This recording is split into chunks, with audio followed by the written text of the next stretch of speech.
दोस्तों ये मेरे पास हीरो होंडा का स्प्लेंडर प्लस बाइक है और इस बाइक का इंजन का फुल फ्लैश पे काम किया गया, लेकिन जो साउंड क्वालिटी है वो बेटर नहीं आया। सारा कुछ किया गया, कैमशाफ्ट, रॉकर, टाइमिंग चेन, पूरा चीज़।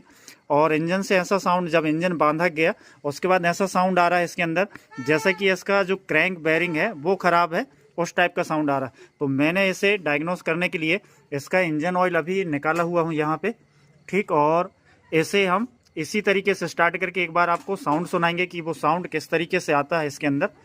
लगाओ किक भैया और स्टार्ट करते हैं इंजन को इसी कंडीशन में।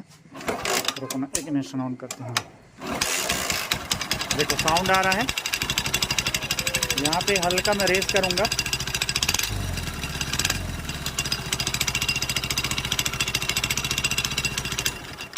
तो जो साउंड आ रहा है वो इसका जो क्लच हाउसिंग है इस पे पहले है, इसलिए साउंड आ रहा है, ठीक। तो ऐसा